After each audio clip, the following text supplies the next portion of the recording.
Diese Konferenz wird nun aufgezeichnet. So, yeah, I think session number 2 for the English audience. Main topic for today is really a simple topic. I'm starting with a virtual machine here.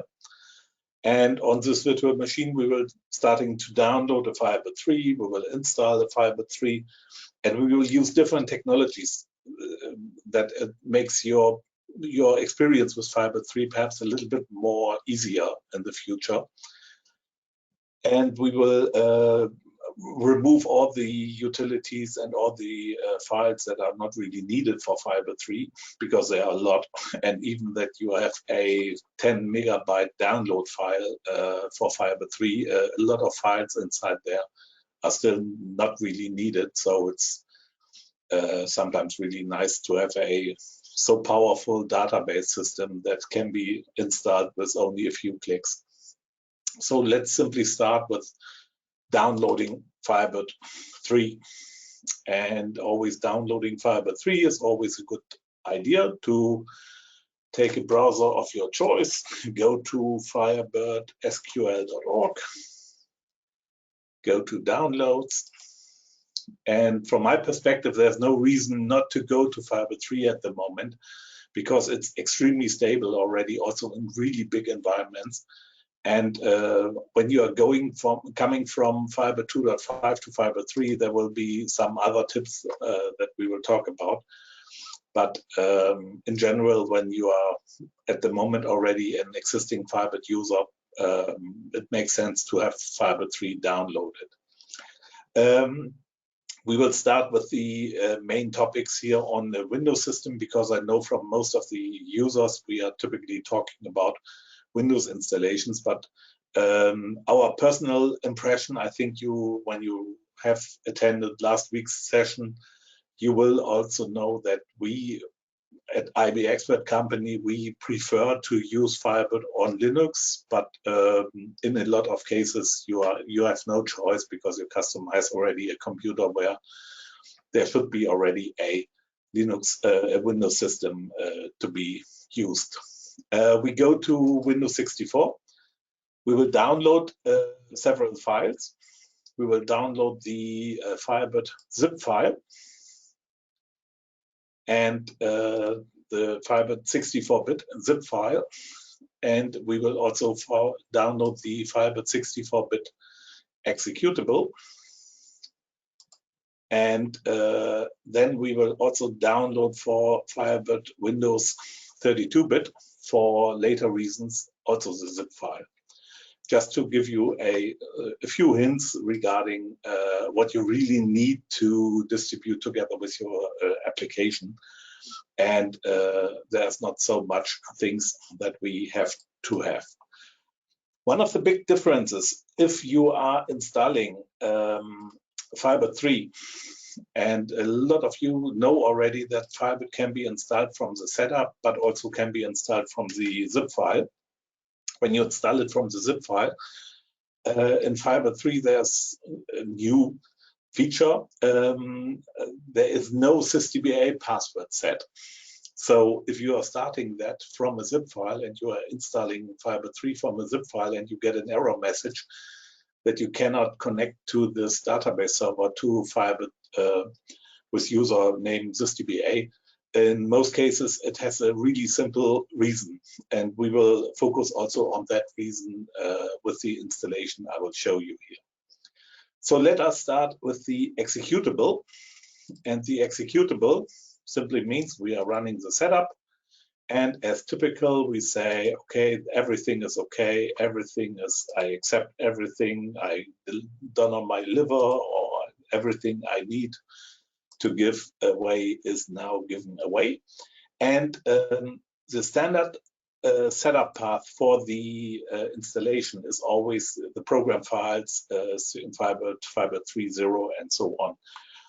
From my personal perspective, I never use that path, because there are some disadvantages in the program directory, program data and so on. And sometimes you will have several problems later when you're working with such a application inside the program directory. The typical setup I always do is I create a root directory on my drive, whatever drive I want to have, for example, the root directory, and I take a subdirectory, for example, FB, like Firebird. And then I will start the installation in that directory, and I change to a subdirectory, for example, FB30. This gives me the really easy way later to access all the files that I have from a specific directory, and not the stuff with the app data and all the user profile stuff, and some parts are part of the of other subdirectories. It's really annoying in a lot of cases. What we start now is a full setup with everything, simply to have the setup done once. We also want to create a start menu folder. We do not have to create that, but at the moment we want to create that. And this is now already the first part where you can have a look at. This gives you now a different implementation compared to the old version of Firebird. When you remember installing Firebird 2.5, in Firebird 2.5, you have to decide if you want to install the super server or the classic or super classic server. Super server in Firebird 2.5 was single core supported, but in the classic and super classic, you have multi-core support, but you have some other disadvantages. I was talking about that also last week in the video. So perhaps you simply watch the video again about some classic details. The interesting thing in Firebird 3 is there is no different executable any longer. In Firebird 3, we have the executable, which is called firebird.exe. And the firebird.exe is used for super server, for super classic, or for classic server. It's also possible to decide this architectures also in Firebird 3. But in Firebird 3, we always recommend to use the super server mode, because the super server mode is also using the multi-cores in every CPU. And you do not have to think about that. And it has some big advantages regarding the I/O load of the drive. What else can you set here? For example, if you need to run a Firebird server without any administration rights, in that case, you can run, for example, the application, the Firebird server in application mode. When you have seen last week's session with the benchmark tool, for example, the free benchmark tool that we deliver, we also use that because we install no Firebird server at all. We simply run a Firebird server in application mode. The next is the run as a service. That's the standard mode. So in that case, the system will always automatically run when you're rebooting the server. So that's a standard. Using Firebird 3 and super server mode and run as a service is a standard. Start Firebird automatically every time you boot up, for sure, that is expected. Copy Firebird client library to system directory, that's also a nice idea. And especially when you're working, for example, as a programmer with Delphi or so, and Delphi has, for example, some GDS32 DLL from Interbase. In that case, we can override that by a copy of the Firebird client library file. And we have now a GDS32 DLL, which is a Firebird FB client DLL, in fact, that overrides any existing Interbase system. And what we also try to activate is simply the enable authorization for legacy clients, which simply means in default setting, you cannot connect from a Firebird 2.5 or older client to Firebird 3. When you activated this option, in that case, you can also run with older client connections to Firebird 3. That is, for example, really often needed when you connect using special libraries like Ruby, PHP in some cases or so. Some of these libraries are not natively supporting the Firebird 3 protocol. And in that case, when you activated that, we will have a look at that later, what it means. You can directly see how the Firebird config file will change to allow also Firebird 2.5 client applications running, or Firebird 2.5 client library files can connect to the Firebird 3 server. If it does not connect at all to the Firebird 3 server, and it looks like there is no Firebird 3 running, in most cases, you have an old client library file which tries to connect to the new Firebird without the legacy support. So let's go back to the next page. One important changes in the Firebird 3 is now there is no username password sysdba master key by default. But you can directly say here whatever you want as a password, and it's not forbidden, for example, to use master key. What is really interesting in Firebird 2.5 or older, any password that you are using is only 10 characters. From Firebird 3.0, password has 16 characters. So when we say now master KEY, it is really a Y behind that. A lot of you know perhaps that master key and master K is exactly the same in Firebird 2.5. In Firebird 3, it's no longer the same when you are reading that part. So that's all I did, and what I did now is simply say install everything, running fine, and that's it. So, and what we really in reality wanted to have is a really basic Firebird installation. And now you have to read everything here and confirm everything and so on, and who cares? We do not want to see after installation. It could be interesting for you, but we want to start the Firebird service now. What happened now is really simple. We see here a new subdirectory with a lot of files and a lot of stuff that is never used. And we will have a look at all the stuff a little bit later in a different installation. But we will copy some of the files to a safe location. For example, the Firebird config file. While doing the setup, the Firebird config file was recreated with some changes, for example, for the legacy mode. And the Firebird security database, the so-called security3.fdb it is now called, this database file has now a sysdba master key username password combination inside. So we can now directly use this combination of these two username passwords in a kind of a template. So we are copying these two files, copy, and place it, for example, somewhere here in my root directory. And then we are doing the following. When we are going to look at some other files which are created automatically, here's, for example, a FB log print, which is a file which can be used for really, really basic internal information that is not of any interest for most of the people who are working with Firebird.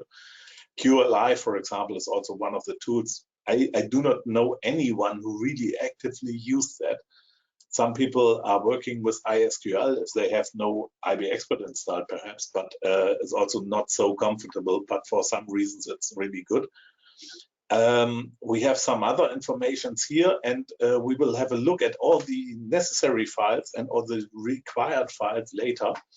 But the Firebird config file is really important for us, and the security is always important for us. One of the limitations of the standard setup of Firebird 3 is that the service name is always called Firebird Server Default Instance. And if you have already a Firebird Server Default Instance on your machine, you have already the problem that you cannot install a different version of that. in the standard setup, you can also not change the TCP/IP port for that. So there are a lot of limitations when you're using the standard setup. And that is one of the reasons why we use the standard setup only for getting a prepared Firebird config file and a prepared security3.ftp. The next thing that we are doing now is simply going to the control panel, going to uninstall a program and uninstall Firebird 3. And now we uninstall everything again. And now we have removed the Firebird 3 environment again. So let's have a look at what we have now. We still have here the Firebird 3 subdirectory, but this is almost empty now. The Firebird config file and the fbtrace config and the databases config file was still there. But we now delete all these files and we now start to do a manual Firebird 3 installation. I take this zip file and I extract everything in that zip file, and I extract everything from that zip file, for example, in CFB and FB30. And then we have a complete setup of all files that we can also use for integrating that into our own installer. When you integrate the setup installer, it's often really annoying that it does some things that you really do not want. And we will have a look at the moment at all the files which are really needed, all the files which are definitely not needed, and we remove everything that is not really needed. The interesting thing is, when we now have unpacked the zip file, we have now here everything inside without any installation. And we have two different batch files, installed service and uninstalled service batch file.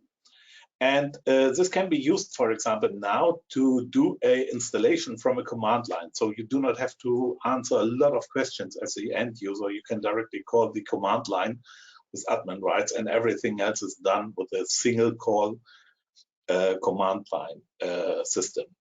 What we will start now is really simple.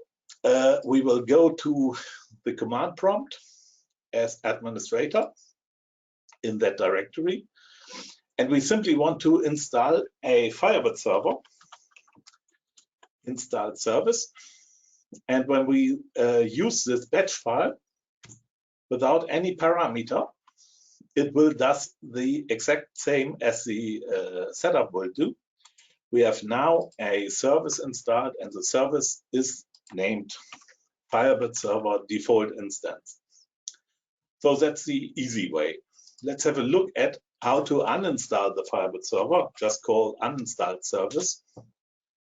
And now the uninstall is done. And when we have a look again at the services in our task manager, we will definitely directly see there is no longer any Firebird server installed. What is now really interesting is really helpful. We can, for example, change the Firebird config file. And the Firebird config file that comes from the setup, access that we have created, is, for example, already pre-configured with the informations. We will have a look at these specific informations, what is done here inside automatically a little bit later, because we will go through every line of the Firebird config file. And we will also have a security3 FTP. And the security3 FTP is already a sysdba master key inside. When we go and copy these two files, and we have deleted everything from registry, and we copy it here over the existing files from the zip file. And now we say, for example, we want to have a Firebird installation already pre-configured with a different sysdba password, because we do not want to have sysdba master key. A very common used combination is a username dba_sys, and the keyword, the password is then a key master. It's really funny, and I think, the second most used combination in Firebird world. So you can do that, but we can also do the following. In standard setup, Firebird always installs on Firebird TCP/IP port 3050. And whenever you have to install your software to a customer and he has already, for whatever reason, a running Firebird server, it is always a good idea to have a different port used, not the standard port, because the standard port can only be connected by one application. And when you, for example, go to the Firebird config file and you change any of the parameters, it makes your life a little bit easier if you do not use the positions of the individual lines, but simply place every of the change parameter on top of the config file. It makes it much easier to find out which are the parameters that you have changed here. And when we take, for example, a different port, for example, 3210, and we save that. And we say, for example, in the batch file, in the install service batch, we give them a specific parameter. The parameter simply allows us to have a named instance of Firebird. And I have, for example, a typical instance name like FB30Win64, and perhaps a specific name, your company name or your port name or whatever. And when I do that, we have a new installation, and it's no longer called default instance. It's called now FB30WW64. And we also see in the services tab, we also see our specific name for the service name. So it's now much easier to identify your own Firebird server instance compared to the Firebird server instance that is used by anyone else. We have had a remote session on a customer computer, and this customer computer had, I think, 8 or 9 different Firebird servers installed from setup, one after the other. And anytime he had to use a different software, it was for insurance companies, anytime he had to use the other software, he had to uninstall the old software and reinstall the software of the other manufacturer. And that does not really make sense from my perspective. So it's really not such a good way to do so. So now we have used the specific port, the port 3210, and we have installed a Firebird instance on this specific name. And what we can also do now is have a look at the basic problem that you often have, the problem that you have to open the firewall. And open the firewall in Linux is really comfortable, and open the firewall in Windows is more or less a mess. I do not know if a lot of you know the syntax automatically. IBExpert has a small tool inside its setup, HK software and IBExpert. And when you go into a tools subdirectory and you start UFW, I do not know exactly. So it's really a simple firewall. And I say UFW allow 3210. That's all that you need to have that port open. You can also do that with the GUI application, or you can use the original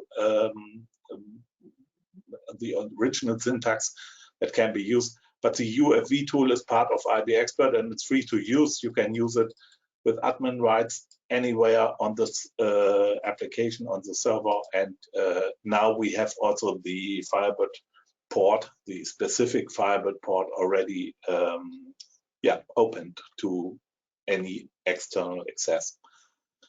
Let's have a look at what we can now do with this specific Firebird server. If we can connect to that, for example, let's have a look and start IBExpert. And let's start IBExpert, not on the default port, but on that port that we are currently working on. So When we have that, and when we go now try to connect to that database, this database, I think it's still there from the German session. So we can directly now connect to the Firebird server to a Firebird 3 database, and we will have a look at this database content a little bit later. What I wanted to demonstrate you first is really simple. There's a really nice functionality inside IBExpert. It's called Recreate Database. And Recreate Database simply means the database is recreated and read all the information. All data will be lost. Metadata and data will be lost. Yes, I want to do that. Data was successfully created, and that's it. So now we have a really empty database. And we will have a look at the functionalities and the possibilities of Firebird 3 a little bit later. But first, I want to show you a little bit what we can do with the setup itself, with the zip file, for example. Let's uninstall the service again, fb30bw64. And now we see it's no longer possible. That is the other instance that is now here, no longer available. That's the classic way. Let's have a look at what we really need from Firebird 3 for a basic installation. And this basic installation simply means, is it really needed for an end user to have these files on his machine or not? The document directory, whoever of you reads a document, in most cases, it will not be read by anyone. And everything here inside is not really needed for an end user when you, for example, recommend your software and install your software with that. So the full document subdirectory can be removed. Let's go to the examples. A lot of examples, all not really needed. We can remove that. If any one of you did already had a look at the help database, let's have a look at that. For that, I have to reinstall the Firebird server, or I have to do the clone registration info, and I go here and we go to the help.ftb to simply show you what is installed automatically when you get a Firebird installation, but you do not really expect it to be really helpful. In the help.ftb, you see, for example, your QLI procedures and some topics. And if you have a look at the topics, it's mostly help for QLI and so on. And when you see, for example, the informations that are here inside, it's really, really old stuff. It's not really needed here, so we can simply remove that. It's definitely completely unnecessary to have that on your machine, especially also on your own machine, because you will typically never look at that. So we can completely remove the directory, and to make it possible, we uninstall the service again. Now the Firebird database file is available again, and we simply have to look perhaps here once again. So now it's no longer needed. Include directory. Also a lot of specific files, .h files, header files for C programmers, or the Pascal file with very basic information for Pascal programmer, completely not needed. The international subdirectory is in some situations, depending on the character set you are using, important. So simply leave it on the server. That's no problem to have it there. Going to the lib directory. You can have a lib directory, the fbclient.lib or the ibutil.lib. That's more or less a possibility in C language to link the DLL file inside your executable. Or if you do not know what I'm talking about, simply delete it because it's not needed. The Los Angeles directory is simply some scripts, some basic behind the scenes informations. And if you have done that already and you have already a working Firebird 3 installation, you do not need anything from that. So we can also delete that. Let's have a look at the plugin directory. And in the plugins directory, we really have some of the files that we really need. So everything that is here should remain here. I recommend to have it still there. And so we do not touch that. System32 directory. System32 directory consists of the CPL file. I do not know, I think it was last time in Vista or whatever version of Windows where the CPL file was a control panel, whatever file, where you can start and stop Firebird from a syscontrol. So not needed. And this one here, for example, does a really simple thing.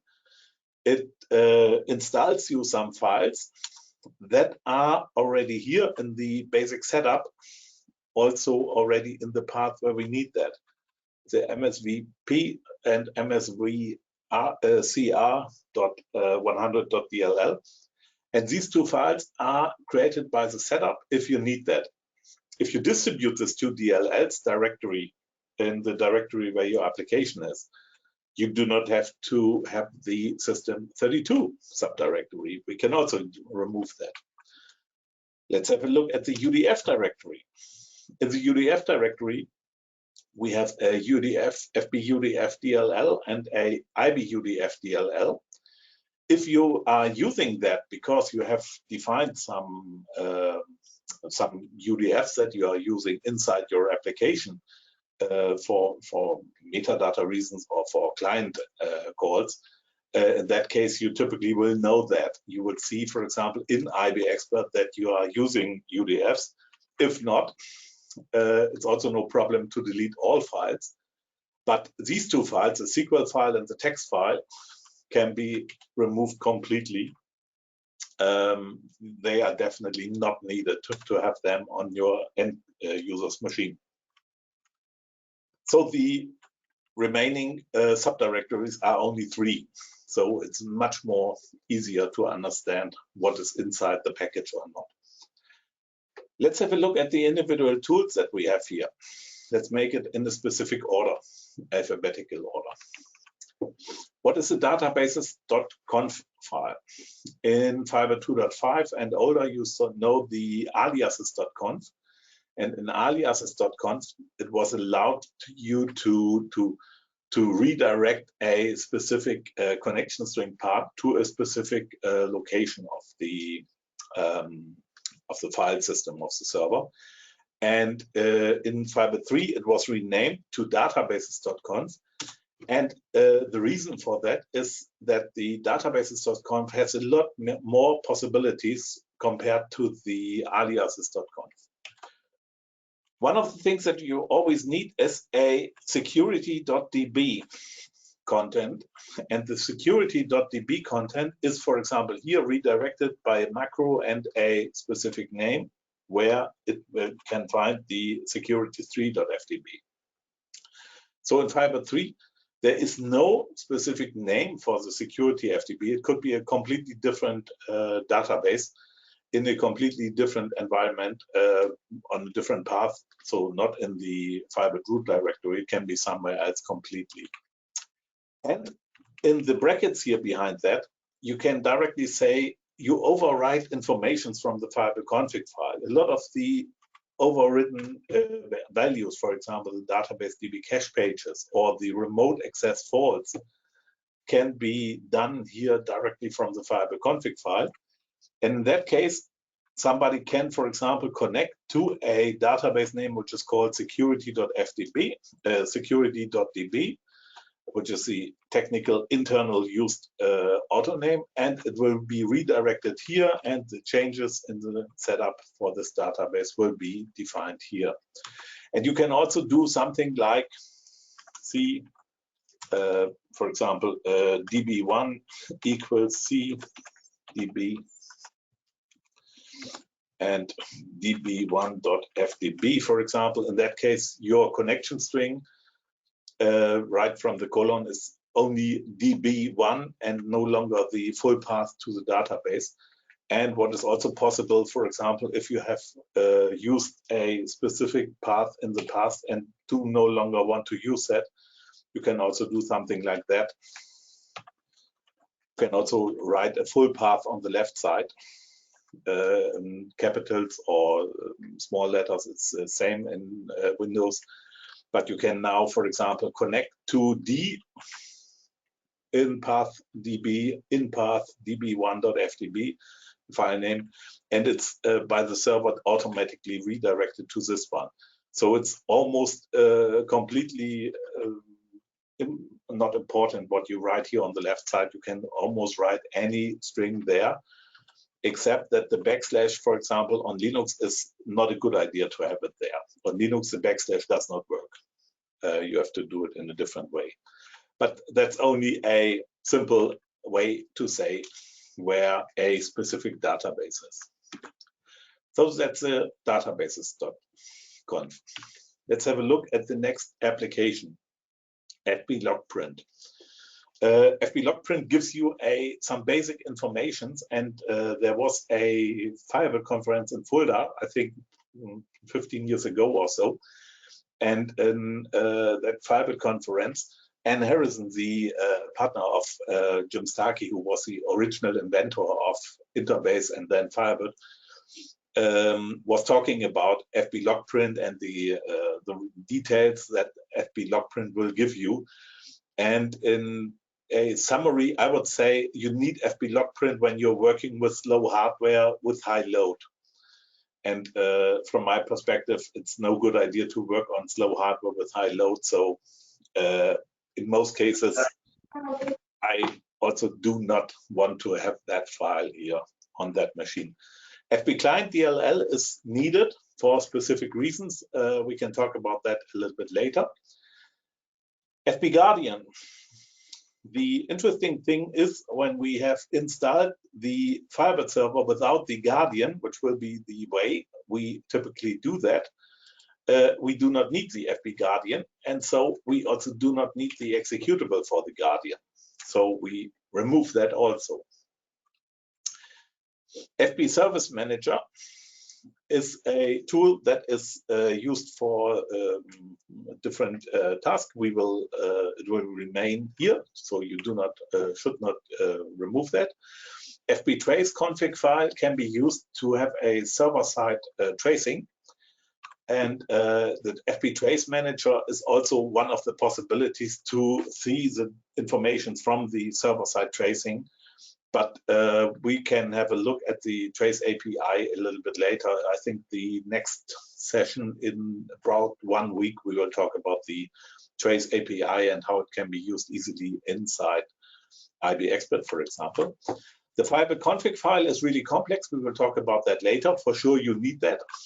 And it's really one of the things that is, I think, fixed in Firebird 3.05. In Firebird 3.04 and older, it was, I think, the case when the Firebird config file is not there, the Firebird server does not work at all. So a customer of us wanted to change some things in the Firebird config file because of admin rights. He moved the file to a different directory. We can use Notepad for editing. And he forgot to switch it back, and it was really a not so easy way to find out that this will result in a non-existing, in a non-working Firebird service. The Firebird service starts, but it does not work. It does not answer anything. So Firebird executable, for sure needed. Firebird MSG file, for sure needed. If you have the message often that, for example, you get a message also with older Firebird version, Firebird MSG not found. There's a possibility to have a global environment variable, Firebird _MSG, and you can you can show with that environment variable to the path where the Firebird MSG file is. And what is really important to know, also a change between Firebird 2.5 and Firebird 3. In Firebird 2.5, typically you find the Firebird client DLL in the bin directory, and the Firebird MSG file you find in the upper directory, in the main directory of Firebird, not in the bin subdirectory. In Firebird 3, Firebird MSG and Firebird DLL are on the same level. That is one of the reasons why you sometimes get in older Firebird installations, which are not completely proper, you sometimes get the message that it will look for the Firebird message file somewhere where nobody would expect that. For example, in C program files or so.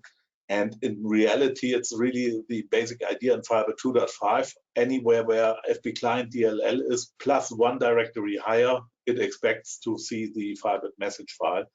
And that's not a good idea. In Firebird 3, they used it on the same level, which is really helpful. GBAC, I think most of you will already know what GBAC does. We are doing a backup, and that's good. And we will leave it in the setup that we want to have. Gfix for repairing basic problems, also really helpful. If any one of you ever used gpre, please say now, because I think since 25 years, I do not know anyone who ever used gpre. Gpre is a pre-compiler to have something like that a Delphi programmer does not even think about. The Delphi program will, for example, do the text file of SQL statements and execute the SQL statements on the fly. And gpre does a pre-compile of SQL statements. Since you do not need that, we do not need that anywhere. GSEC, for example. GSEC is a command line tool that is a possibility to do the thing that we did with the Firebird 3 setup from command line. For example, you can add a user from command line. But it's much more important that in Firebird 2.5 and the Firebird 3, there are create user, alter user, drop user commands in SQL statement. So you do not longer use or need a external tool. And I think from Firebird 4, GSEC will also be no longer in the package, but we also do not need that in Firebird 3 in the package, since we already have distributed a security 3 FTP with a sysdba master key combination. gsplit. What is the reason that gsplit exists? Gsplit is simply a tool that allows you to access file systems which only allow a maximum file size, for example, of 2 gigabytes. FAT32, for example, on the Windows world is, for example, limited to that. Or in other reasons, we can simply combine that, remove that, because you typically will never ever use that. In Firebird on Windows, on current NTFS, I think we will start with that problem on 64 terabyte or so per file. So when your first Firebird database file is 64 terabyte, in that case, you might have a look at gsplit. But I think when you have 64 terabyte in one database file, you have a lot of other problems rather than only the file size. That's just for the case. GStat is a statistics tool. It can still remain there because you can get basic information about the state of the database, but a tool like IBExpert is definitely much more comfortable for getting that, but we will leave it in the package. IBUtil DLL is a utility DLL that can be used, for example, from UDFs to get memory and so on. So that should also remain there. All ICU files are ICU International Character Set support. That is here, for example, shown international components for Unicode. It is a library that is really good known in a lot of environments, and it must always be the number that is also fitting to the specific Firebird version. So simply leave the files inside if you are working with UTF-8 or other more complex character sets.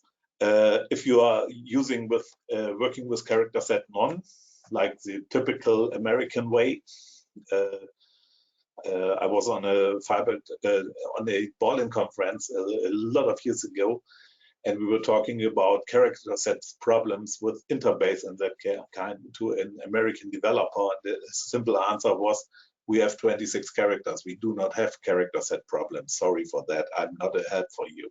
So that's really one of the ways how to see that, and easy to handle. The IDPL license, that covers everything that is the licensing, so leave it inside, because otherwise you will do a licensing violation, and that's not a good idea.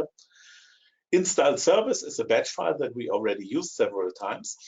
It's not a miracle that is done here inside. It calls, for example, the several tools, inst svc and so on. So that's not really a magic mystery or so. Inst client and inst rec and inst svc are used by that batch files.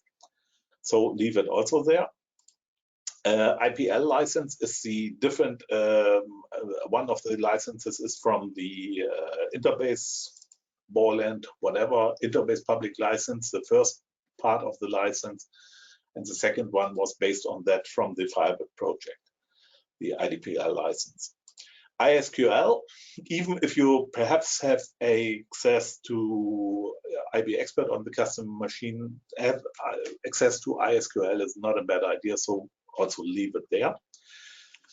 And these two files are extremely important. These two files are used because the Firebird Windows version is always compiled with the Microsoft Visual Studio compiler, and the Microsoft Visual Studio compiler uses this runtime libraries, for example, for connecting the FB client DLL.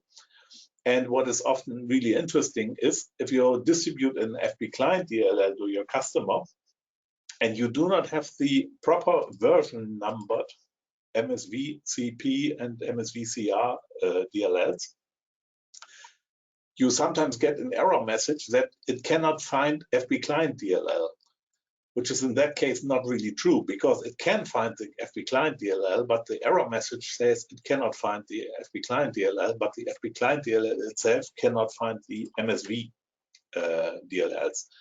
So my recommendation is really simple.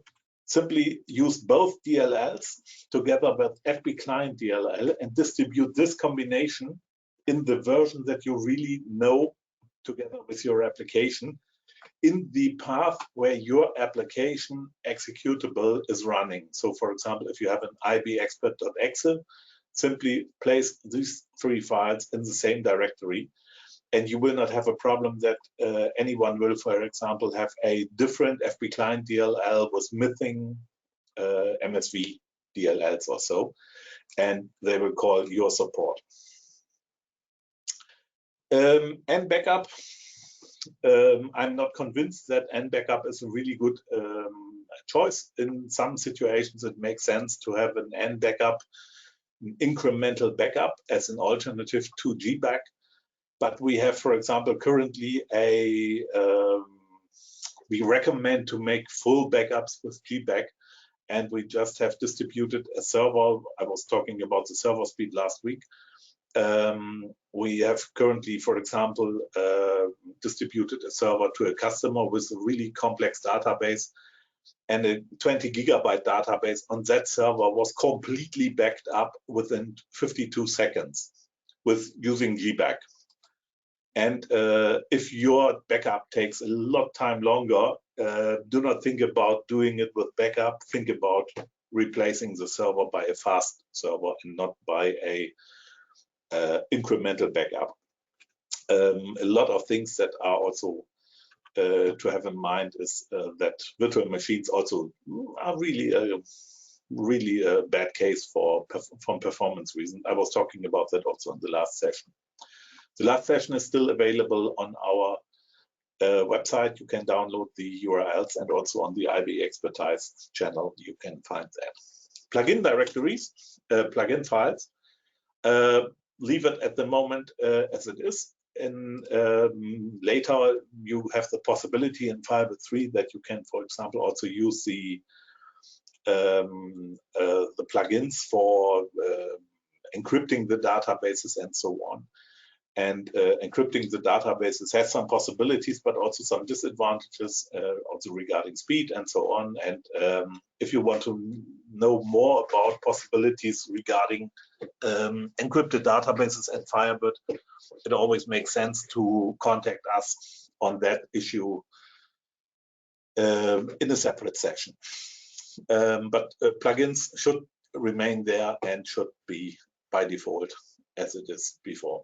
QLI is a command line tool, more or less more or less similar like ISQL. I never used QLI in my 25 years of more than 20 years of Firebird experience and more than 25 years of interface experience. So I do not believe that you will use that. So we can remove that. The README file is not really important. README file can also be removed.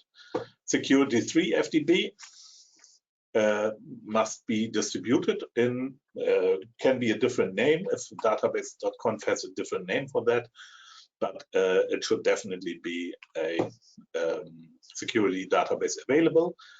Uninstall service is the zip bench file, and the zip zlib1.dll allows you to compress over the wire. In Firebird 3, by default, the database communication, the TCP/IP communication between the client and the server is automatically encrypted, and it can also be activated that it is not only encrypted but also compressed. But by default, it's not needed to compress it, because encryption and compression is for sure one of the reasons why some applications could be a little bit slower than they are expected. The version that Firebird does it really fast, so it's not really a bad problem. But if you do not need any encryption over the wire in your network because you are in an enterprise network and it's completely implemented in secure environments by VPNs controlled by anyone else, to have an encryption on top makes no sense. That's all we need. So that is our full Firebird 3.0 installation. And when we go, for example, here, and we are starting a 7-zip file to create a 7-zip file from that, it is really comfortable to have a fully functional Firebird server with that functionality in less than 5.2 megabytes of space. And anyone of you who ever installed a Microsoft SQL server or a Oracle server or whatever will know what I'm talking about. Let's create from this server, which is still here the complete file set, a second instance. For example, we are copying the complete subdirectory FBC0, and we say, for example, FBC30, and we say, for example, GT get together. And what we have to do now is really simple. We have to look at the Firebird config file, and we use, for example, a different port. I simply use the 2311. Any port number on top of 1024 is more or less secure to use if you do not find any confirmation about that is already really in use. For example, 3389 as RDP and so on. The easiest way is to have always a port number defined with 5 digits, for example, 30,525 or something like that. In that case, you always have already a good chance that it will be nowhere else be used together with TCP/IP. And when you're simply Googling for TCP/IP port and 35,000 whatever, and you find no result, you have a good chance that you will be the only one who will use that port for that. So, and what we also have to do to install the second instance of Firebird, we can now go back again here and go again with admin rights, install FB30W64GT. So now we have a installed Firebird server, and we can also still install the second Firebird server that we have already installed. And we can install it back. Here it is. So they are now not in conflict to each other. That's really important.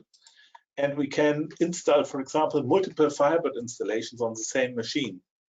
So we can now, for example, connect to this port, to the Firebird server, but we can also connect to the other port, to a different Firebird server, 3211.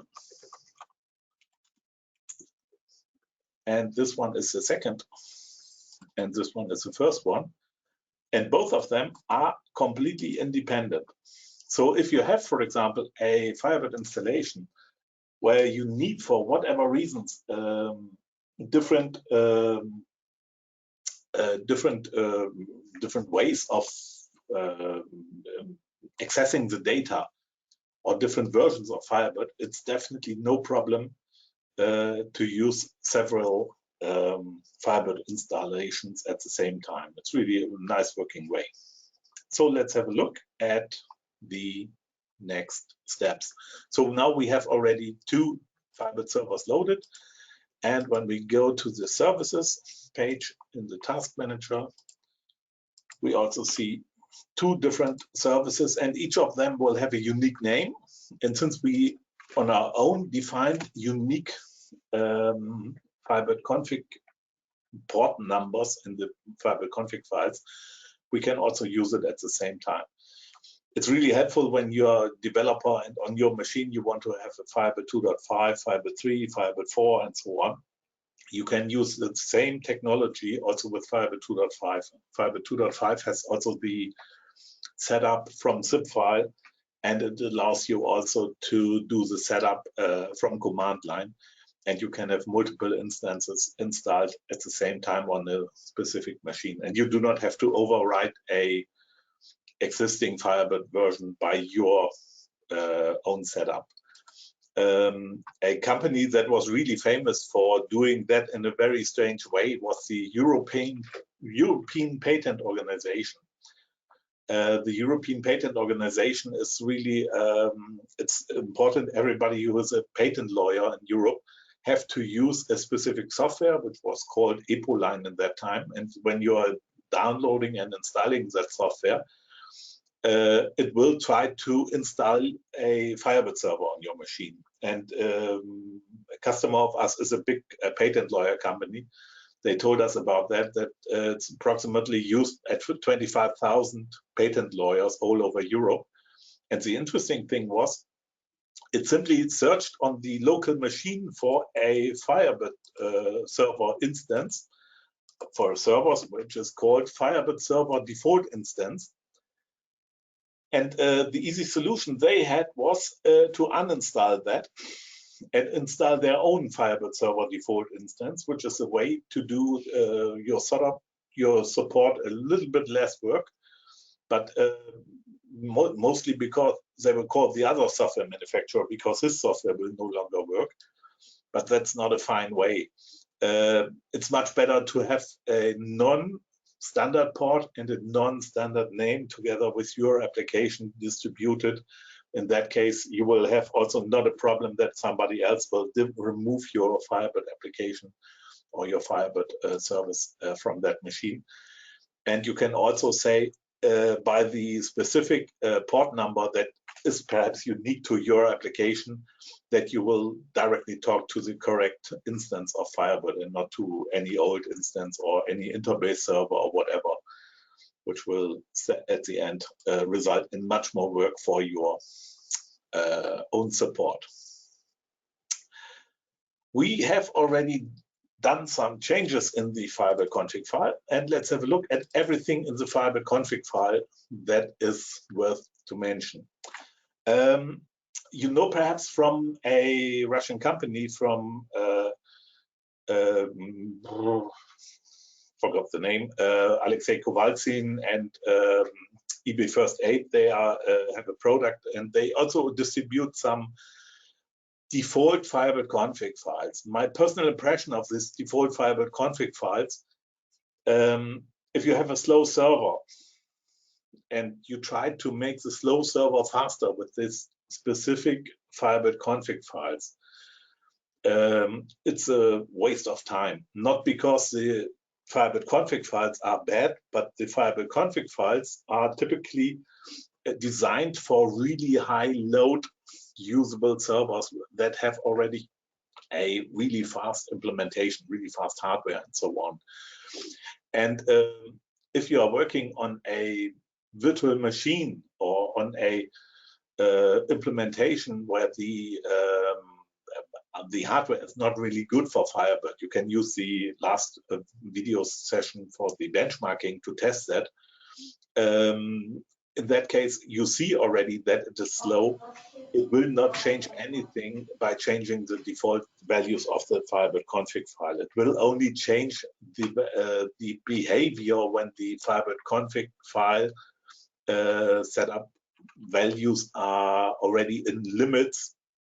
For example, because of you have access from 1,000 simultaneous users or something like that. In that case, you will definitely have to optimize the Firebird config file a little bit. But the typical environment with perhaps 100 users or 25 users will definitely not have any advantage from a changed Firebird config file. So let's have a look at the database path and directories. Database access full, for example, is the standard setup. And you can set up the database access to none or to full or to restrict. Restrict can have multiple paths, but what's the meaning of none? You can have no database anywhere? No. In that case, database access equals none simply means you have to have a entry in the databases.conf file. Otherwise, it will not allow you to have the database connected. So that's the meaning of none. Well, if you have, for whatever reason, a Firebird server connected to the internet and it's open, for example, to the internet, it's always a good idea to have the database access set to none and only allow the database config file to implement the real needed Firebird alias names, because otherwise it could be that somebody will recreate a database or something like that, or override some specific files, and that's not a good idea. But in standard applications, it's also no problem if you are having the standard setting still on full, because in most cases you do not have any problems if there's no internet access or no public access to the TCP IP address of that server. We use several customer applications and also our own applications, where we also use on some machines open Firebird ports in the internet. So it's not really a dangerous situation to do so. I think from my perspective, it's no real problem to have something like a Firebird service connected directly to the internet. So the first possible setting that you can change is database access to none, and use every real database path from the Firebird config file. Remote access equals true. If you are working, for example, with the Firebird server, which is connected from a PHP web server or whatever, and you do not want to have any direct connection to Firebird itself outside that server, you can say remote access equals false. In that case, you will be no longer able to connect to that database server from any other external machine. And this This might, for example, also allow you to avoid people trying to connect to that. If you have a Firebird server connected to the internet and your username is sysdba and your password is master key, it's obviously no good reason to do so and no good way to do so. So in that case, please change first at least your password, and then think about opening that to the internet. I was really in customer jobs where I was invited at customer offices, and there was a famous insurance company in Stuttgart where I was invited, and the owner of that company, which I had an appointment with, was 1 hour late because of the traffic there. And I was sitting there in the visitors area, and it was allowed to go to the guest Wi-Fi. And the guest Wi-Fi was not really a guest Wi-Fi. It was a Wi-Fi that was called guest Wi-Fi, but it had full access to everything. And I was connecting to that. I was doing a port scan, and I was finding already that the Firebird server was on a specific IP address, and the Firebird server was on the default 3050 port, and they were using sysdba master key, and I could already start my work on that. That was also no good idea, and the owner of that company was already a little bit astonished about that and a little bit angry about the responsible guys who were responsible for the Wi-Fi part.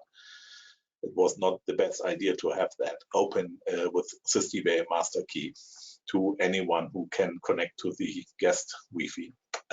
External file access. I think the next after next session, we will talk about a little bit about some importing, exporting of data. And there we will have also the possibilities for external file access. As long as you do not need that, you do not have to activate that. When you need that, you will know that, and you will have the fastest way to get data into or out of the database as possible. And you can import or export, for example, 300 or 200,000 records per second without any problem using the external file access. UDF access. UDF directories are the directories that we remained in the setup. From Firebird 4, I think UDFs, I'm not 100% sure, but I think UDFs are no longer available. Definitely in Firebird 5, they will no longer be possible to be used. UDF is replaced by a new technology which is called UDR, and the new technology has a different way.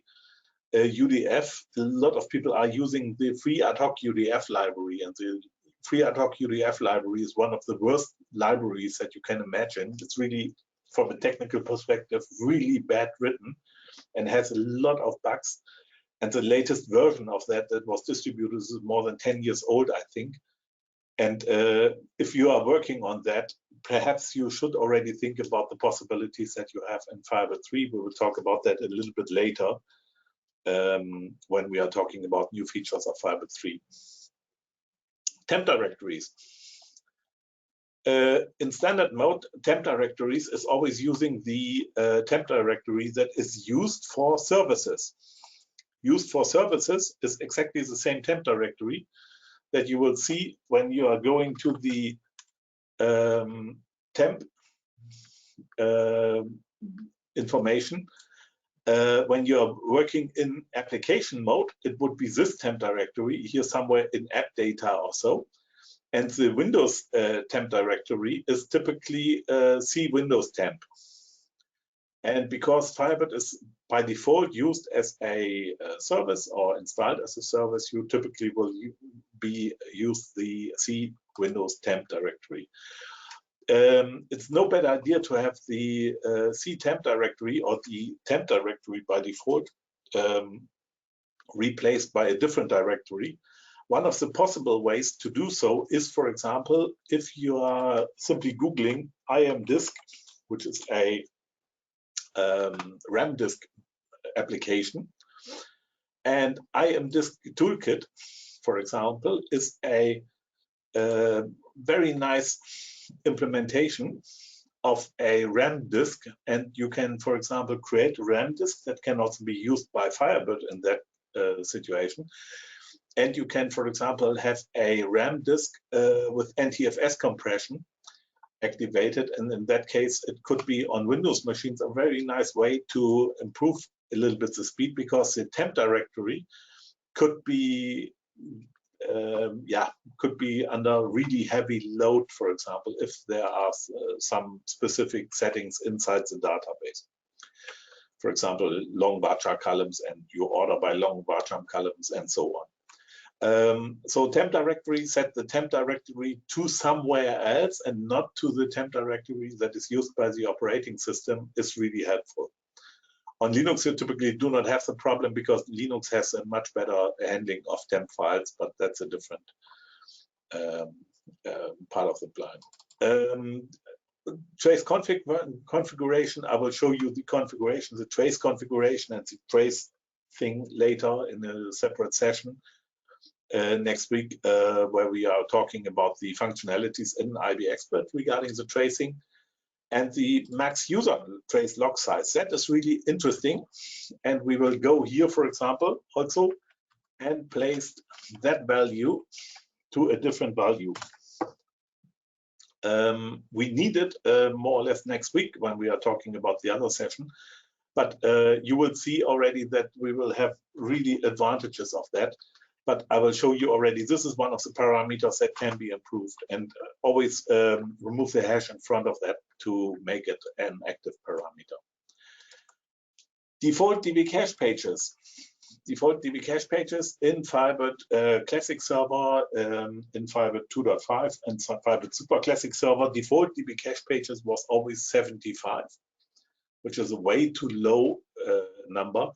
In Firebird 3, it is no longer 75, it's now 256 pages per client connection, or for the Super Server 2048.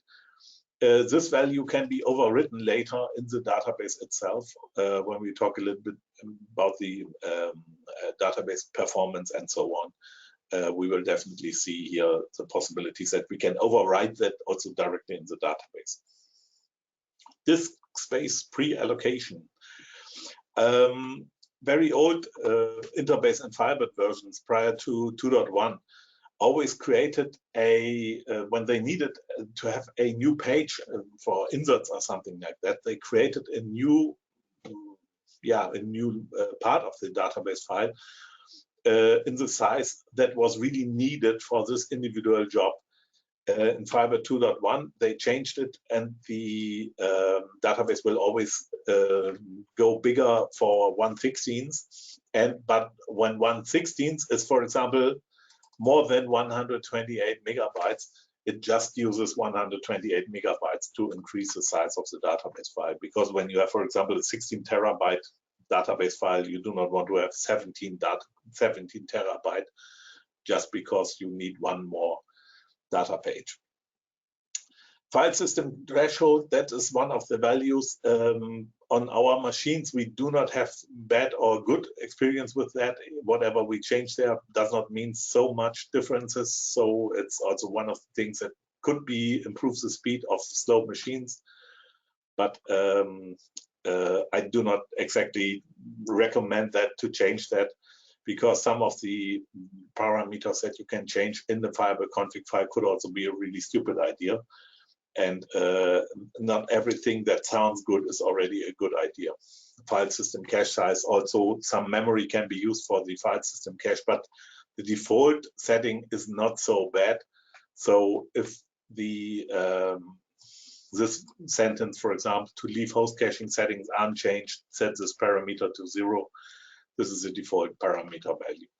So it's not often the worst case to have everything as it was in default setting. Remote file openability, it's definitely not needed. And here is always warning, warning, warning, do not do that. And if you see warning, warning, warning, do not do that, do not do that. That's so easy. Temp block size can be made bigger from my perspective, there is no good, not always a reason to do so.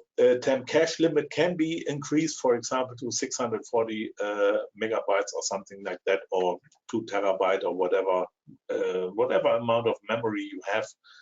That should be real physical memory. And anytime that when Firebird runs out of memory space for sorting, for example, temporary sorting or group by or whatever, it can go to the disk. So increasing that could be a good idea, but also could be a bad idea if you really do not have the physical memory available. Then we have some really interesting parameters, and these parameters here are now explaining you this, for example. That is the setup that we made in the setup Excel when we set the legacy mode. So the really easy way how Firebird now internally works is really simple. If somebody wants to try to authenticate, log into the database server, it has the option to use the legacy authentication, which is the Firebird 2.5 compatible version, the SRP, which is the Firebird 3 compatible version, or the WinSSIP, which is the Windows embedded authentication. So when you're using the Windows user for the connection. So that is the 3 possibilities, and all the 3 possibilities are now at the same time active.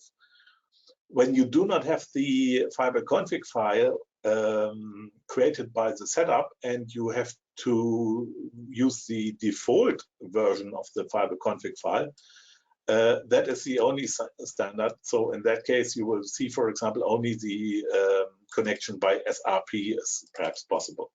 So just have that in mind. Auth client. So same for the authorization server and authorization client.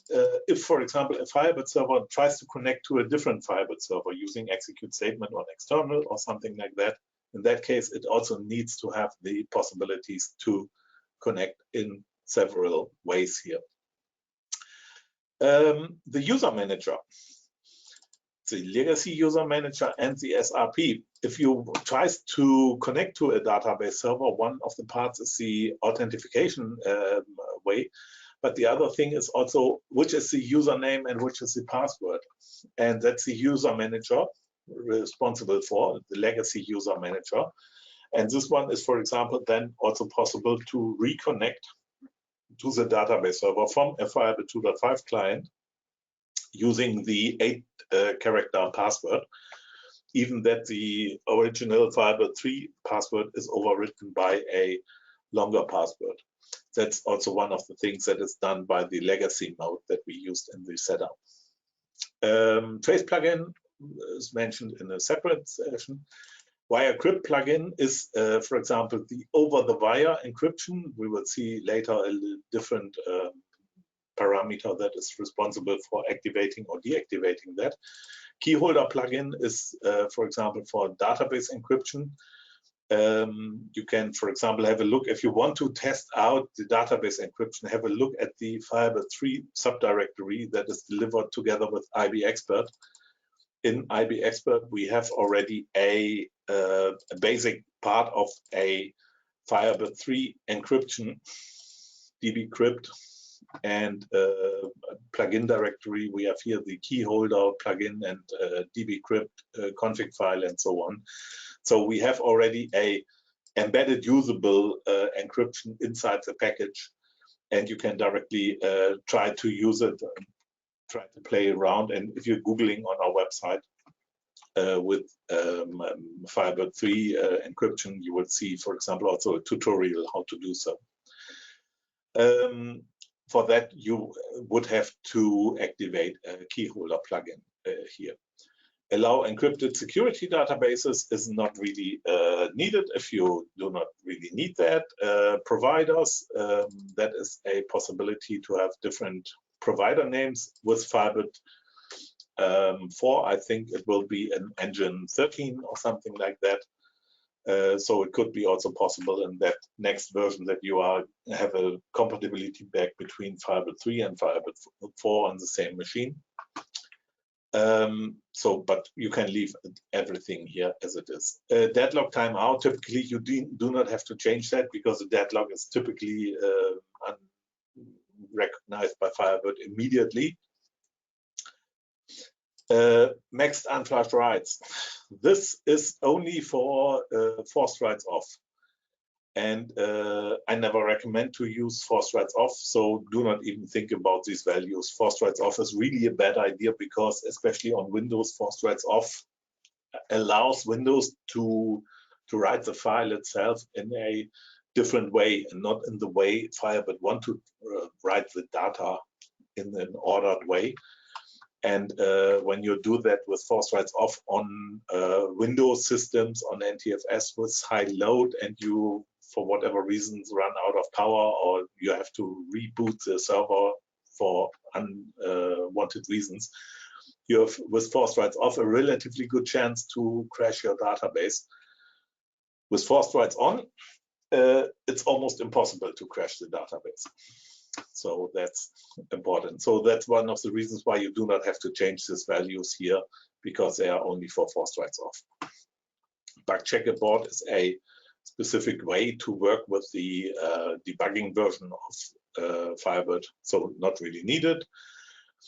Clear GTT as retaining is a very new parameter, not really needed to talk about at the moment. Relax alias checking is an extremely old parameter, because it's introduced more or less with Firebird 2.1, because in Firebird 2.0 there was a change that such a statement is no longer valid.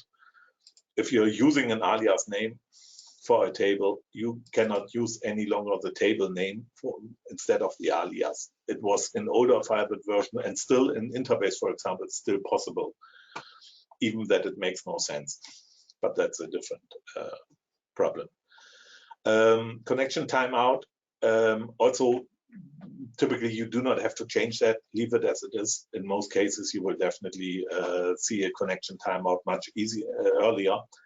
And when you see connections which are not really detected properly, in most cases, it could be a problem of your application. Your application itself can, for example, do something that we have here, for example, in IBExpert. We have here, for example, in the database registration info, we have here, for example, a setting that is here, for example, a database poll interval. So anytime, for example, every 60 seconds or 120 seconds or something like that, the IBExpert version will connect to the database and do a simple SQL statement. So to not have the SQL statement going dead after a specific time of inactivity. And but you can also say IBExpert disconnect if no activity after n minutes. We always recommend that your application should also do something like that, because otherwise you might have a problem that there is a application running connected to the database having an open transaction, and the employee that is responsible for that is going on holiday or in his home office because of coronavirus reasons or whatever, and he will never stop that application because nobody will have a look at his screen. And to have inside your application informations like that the application should disconnect automatically is a really good idea for enterprise application, but also for other applications. But the connection timeout can be remain as it is. In most cases, it will be no different. Here, for example, you see Wirecrypt enabled is possible, disabled is possible, or required is possible. Required means, in that case, no longer a Firebird 2.5 client can be connected to the server because he will not be able to use the Wirecrypt.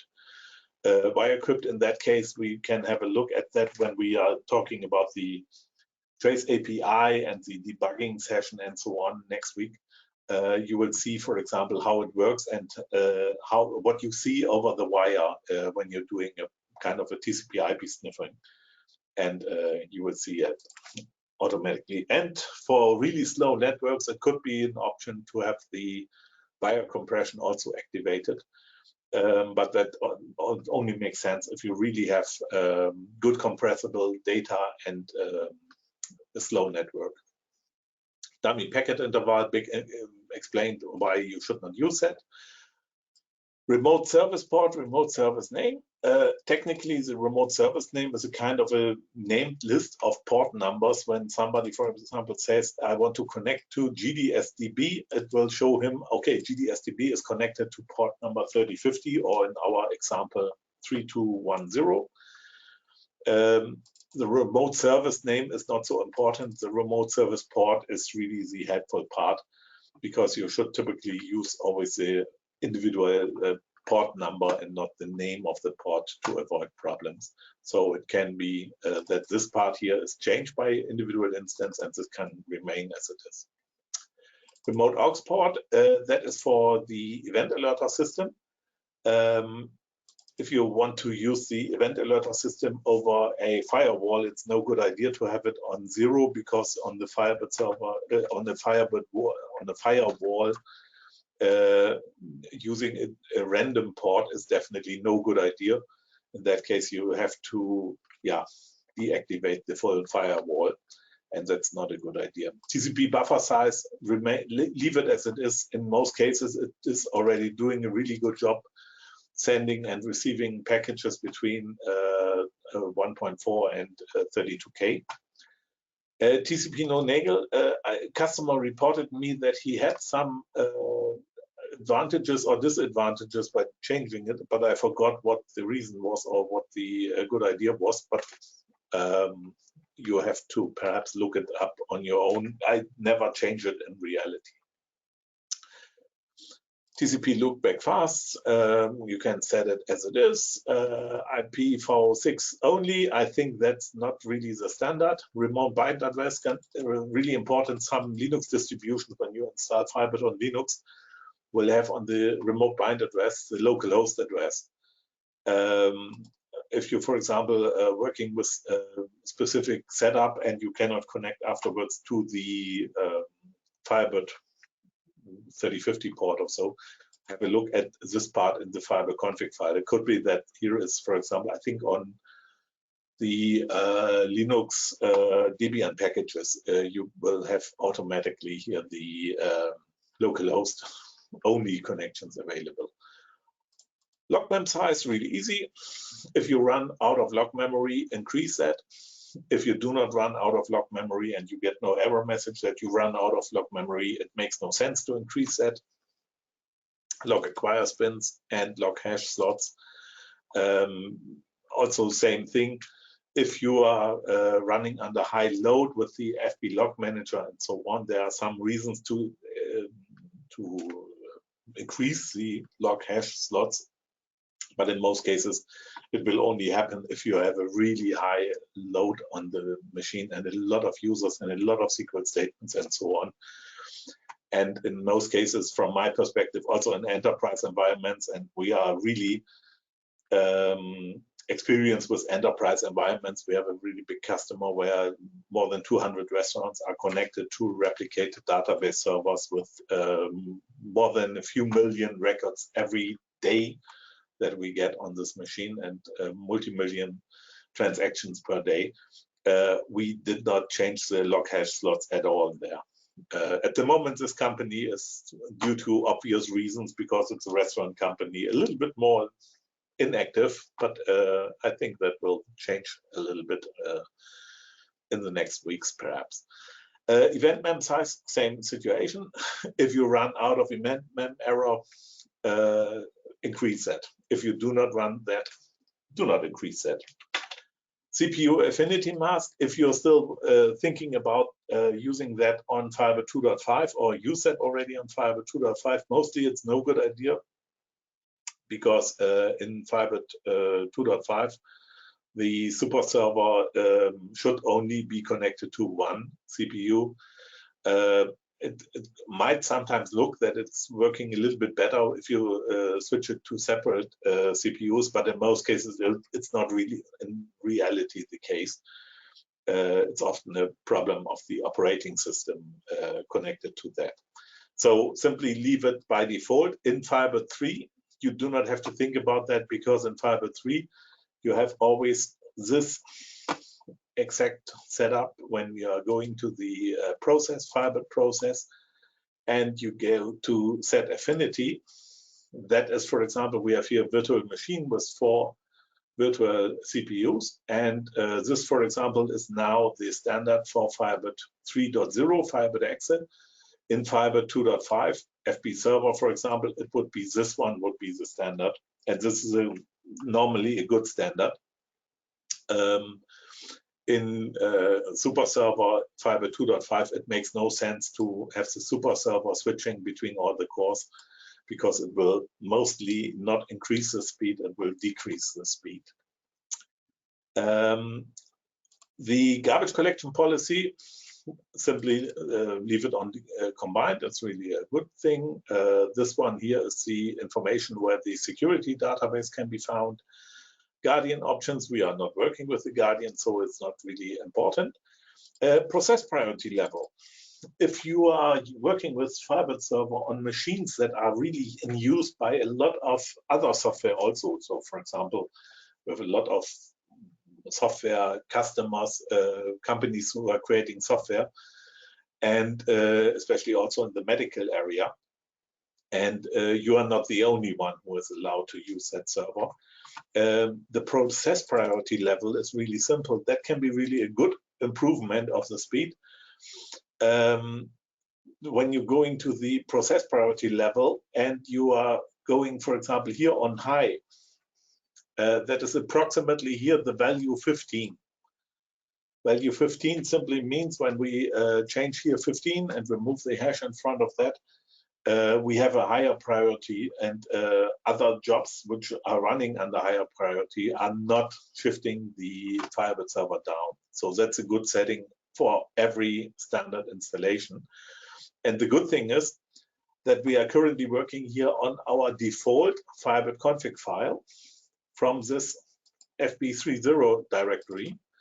So we can directly distribute already a predefined optimized Firebird config file instead of having a non-optimized Firebird config file from the setup, which is the default way. Local connection settings, this one, a PC name, Firebird can be set as it is, and NetBoE is a network protocol from hell, so it's just for compatibility reasons available. Let's have a look at some settings specifically here for Linux and Unix. Redirection, this one was really famous in the past. You can have a connection string which connects to a server behind the first firewall setup and then connects to its database server. Was technically possible, but no good idea to have that activated. You can reactivate that, but it's definitely no good idea. So remain redirection as it is. And the change in the architecture is simply the last line in the Firebird config file, because the last line in the Firebird config file simply allows you to switch between super server, classic server, and super classic server. And in the first English session, I was already changing that, I think, because then you can see, for example, the differences between the speed of the individual versions of that. And it also makes sense to understand that. As I said already, Super Server is the best mode in Firebird 3, so you should use that from my recommendation. So that was the Firebird config file. So store the Firebird config file. Anytime you change anything in the Firebird config file, good idea, restart the service, and then the service will be afterwards reading the new config file, and in that case you will have now the new settings for the config file, and you can, for example, see whatever you have done or if it's an improvement or not. That's more or less a basic overview about the functionalities inside Firebird 3, setup, improved setup, and so on. And now perhaps a little bit a short impression about what you can do with Firebird 3 on top of the functionalities that you have in Firebird 2.5. What we have here, for example, you see here a green line. If you have been there already last week, you will already know why it is there. The green line is simply set here in the database configuration, in database registration info, and the so-called color mark. And it is a possibility that you can say here, for example, on this database, I want to have a green color mark, my development database or whatever. And the other one is, for example, a red, the production database also. And here we have a lot of possibilities. Also, it's possible to have this entry here in the tree also in a different color. That's also possible. But let's have a look at what I want to show you. We are currently in the script executive, and I have already a database created. And I go to the script executive. I open in the subdirectory program files 68, 86, HK software, IBExpertDemo.db, the script file db130, and I remove the header of that because I want to have executed that on the current connection. And what is now done is really simple. When I execute that, it will create us a few technologies which are possible inside Firebird 3. And it's a really helpful database to understand some kind of the functionalities which are new in Firebird 3. Most of the cases, or most of the stuff is really exactly the same. One of the really important things is the in the database monitoring, when you are going to the database, you see always a value which is called the next transaction. And one of the things that is one of the most important things for us in Firebird 3 is that the next transaction in Firebird 2.5 can only be up to 2 billion. If it reaches 2 billion, you have to do a backup and restore.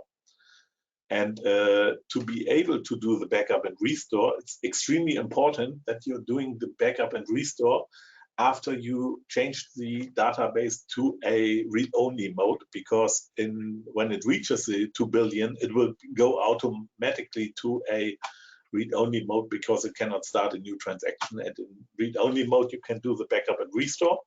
And afterwards, then the transaction number is reset to a new value, to 0 again, and the value that is needed.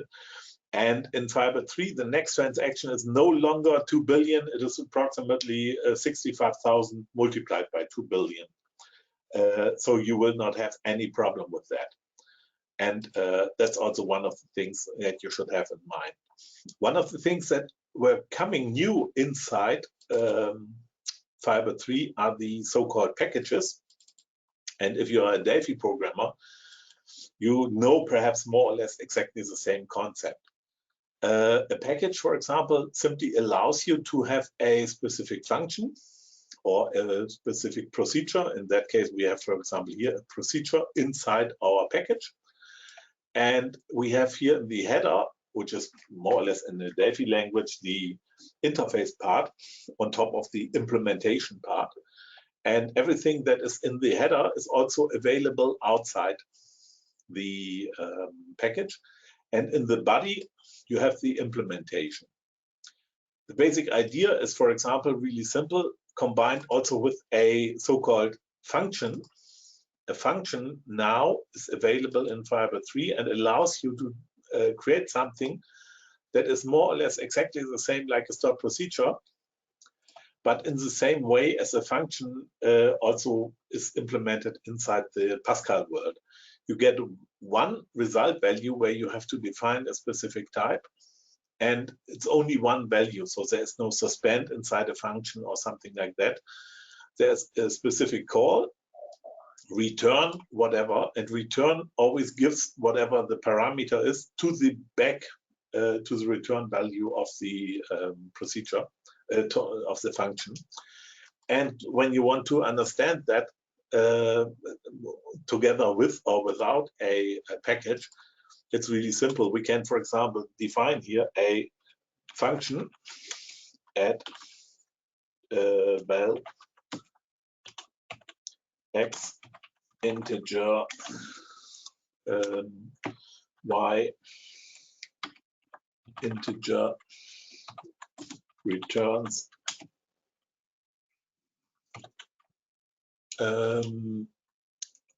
integer. So that is the declaration of our function add value. And in the body, we have to add the functionality here, which is not what I wanted.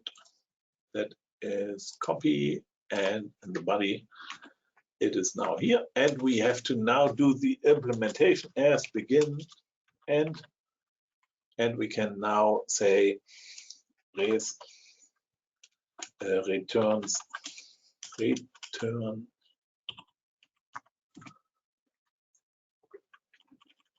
That's really a stupid implementation, x plus y.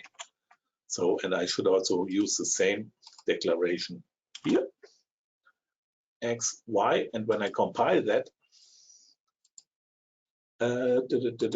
yeah, that is not returns, but in that case, it's just return.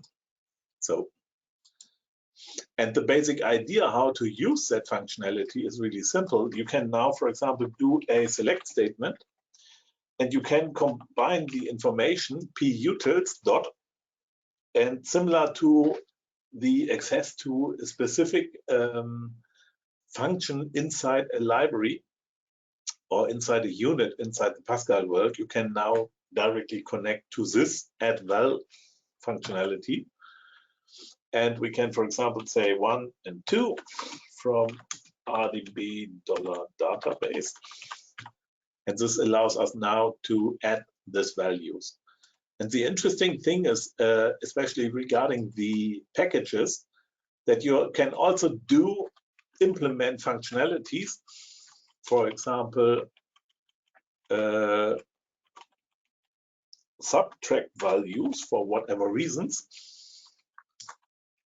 but you do not want to push that, to publish that. So we do still no longer have the subtract value function here inside this library. And it's also not visible outside. So if I go here, for example, in putils, I still see only the published functionalities and not the internal functionalities. And this is one of the ways, for example, to implement your database with specific functionalities, for example, for specific countries or yeah, for specific tax reasons. For example, when you have, for example, tax reasons here in UK or in USA and Florida state tax and whatever, it's a different world. Or Brazil has also some really horrible ways of calculating the tax, I remember that.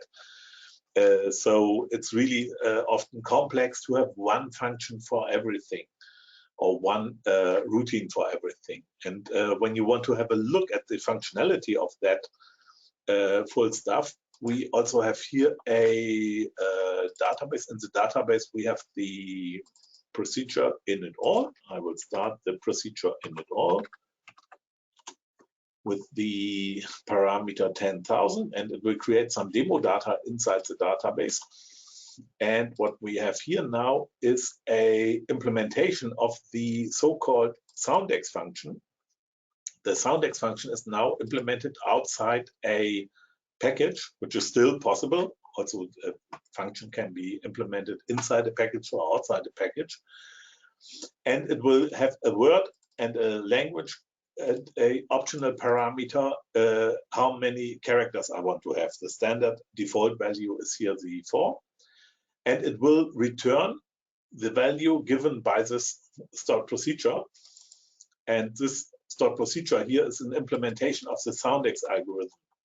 Soundex algorithm is really easy to understand. If you see, for example, select from customer, when we see, for example, here the last name of the customer, and we want to see the customer last name, and we want to have the Soundex function. In the Soundex function, we have here the stored procedure, the IBE Soundex procedure. And in the IBE Soundex procedure, I have to add the suspend, otherwise it will not work. And the classic way to use something like a more or less lookalike function would be select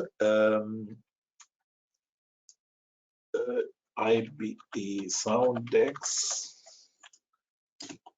dot Soundex from IBE Soundex, and now I need customer dot last name customer. This one is, for example, ENG, and this one is a default parameter. I do not need that.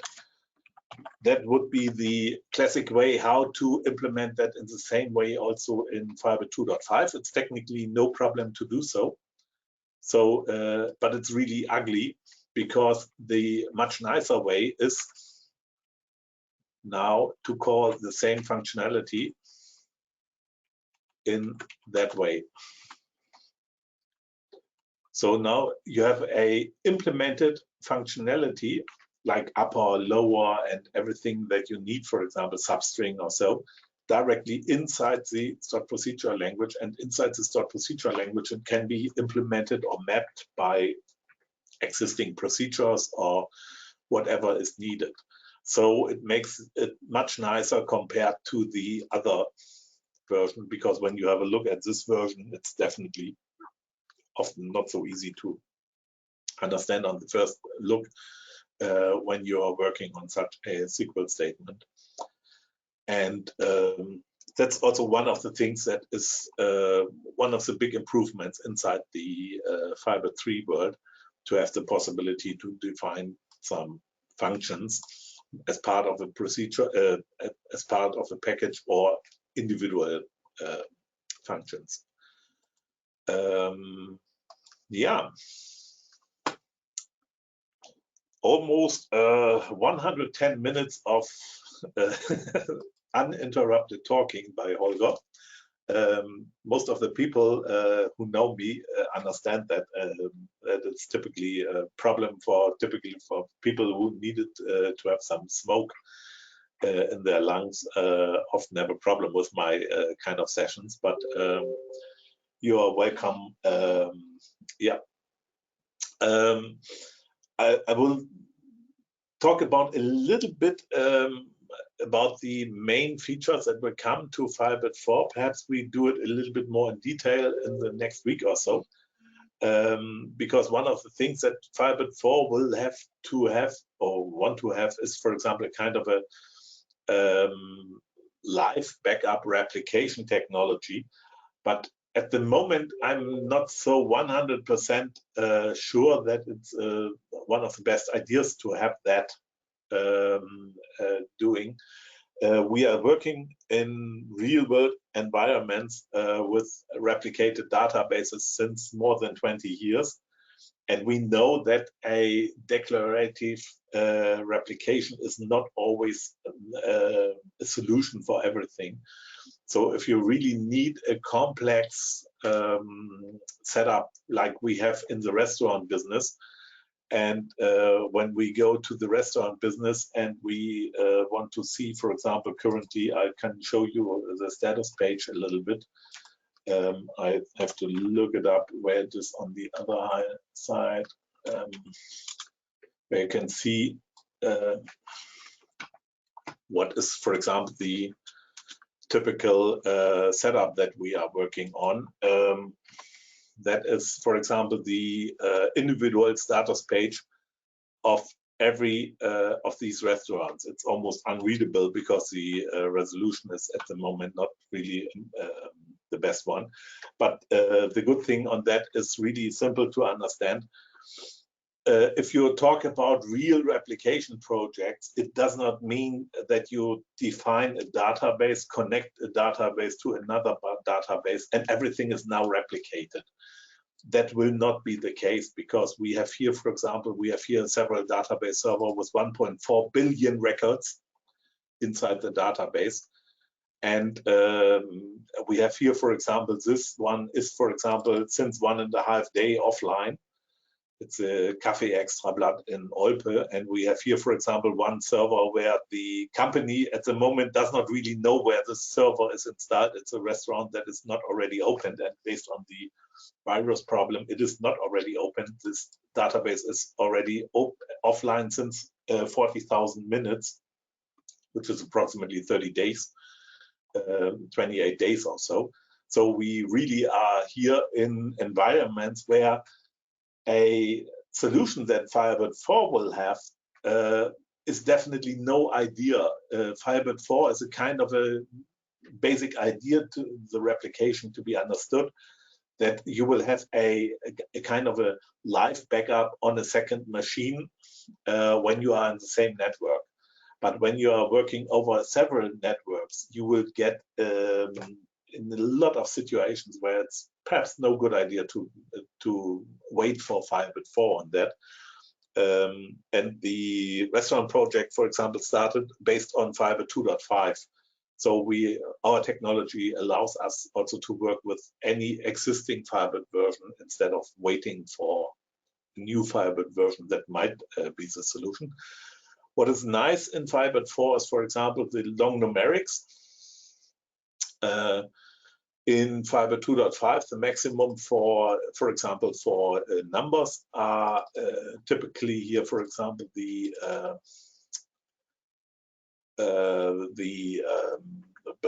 numeric 12 and numeric 18 is the maximum in Firebird 3.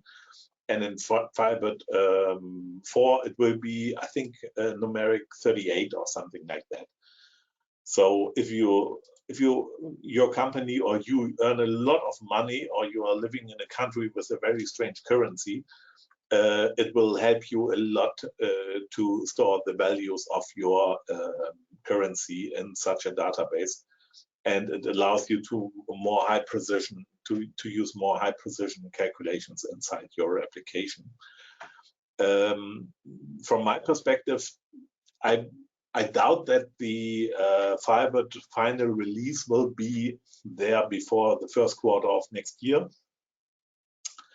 And from my perspective, if you want to switch between Firebird 2.5 to Firebird 4, in that case, simply I would recommend directly start already with Firebird 3, because everything that you have to solve for Firebird 4 can already solve your problem with Firebird 3, and Firebird 3 has already a much bigger influence on the main advantage in performance, especially in multi-user environments. That is completely different compared to the Firebird 4. In Firebird 4, for example, at the moment I see no such a big advantage compared to Firebird 3 to older versions. That's one of the things. Antanas, how about Firebird Islands limit problem, which no longer exists in alias limit problem? One of the things I wanted to talk to you also, just one of the things that you have to have in mind. In Firebird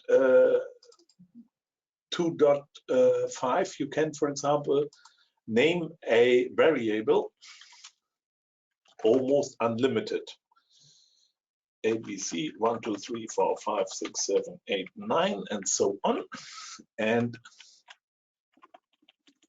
this is, for example, in Firebird 2.5, no problem. In Firebird 3, no longer allowed.